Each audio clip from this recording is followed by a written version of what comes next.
The Horizon system, which led to so many life-altering prosecutions because of the accounting discrepancies falsely flagged by the flawed software. The inquiry into this keeps revealing new omissions. Today we hear of Tony Blair's involvement, and Horizon was initiated under John Major's government, and by 1998 was significantly delayed, prompting the referral to the then Prime Minister Tony Blair. And this decision point was pivotal. Should the project, already costly and burdened with setbacks, proceed or be halted? And the consequences of Blair's decision to continue would ripple across the ensuing decades, marking one of the most notorious miscarriages of justice in modern British history. And Peter Mandelson's account today, which is key to the debate today, is he was a witness, and as business secretary at the time, Mandelson acknowledged that while the reliability of the system was a topic of concern, that's an interesting revelation, he could not recall any serious challenge from Downing Street to halt the rollout.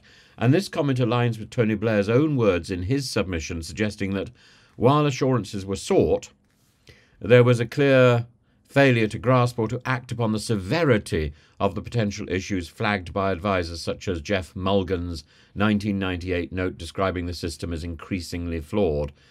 A critical piece of evidence lies in Blair's handwritten note on Mulgan's 1998 memo asking for a clear view on Horizon's reliability. And this brief annotation implies awareness, yet stops short of suggesting decisive intervention. And I don't think we know what that clear view, what the information was that was given to Blair. Blair's reliance on assurances rather than a more probing scrutiny reflects the operational blind spot that allowed the scandal to unfold unchecked, and his recent statement to the inquiry underscored this reliance, indicating that he believed expert advice at the time provided adequate assurance, a belief now starkly revealed as tragically misplaced.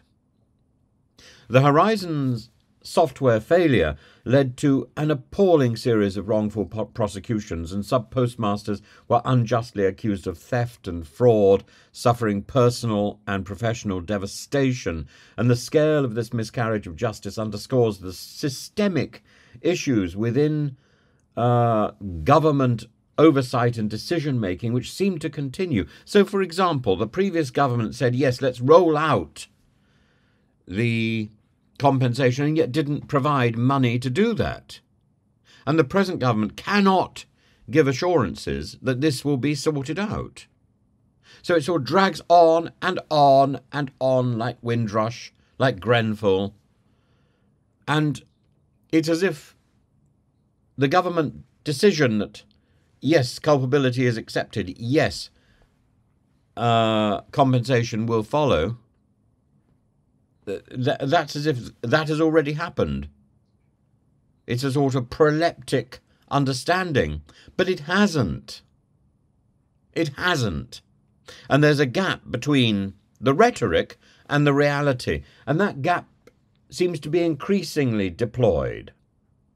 Mandelson's statement that Number 10 didn't apply a brake on the programme is crucial.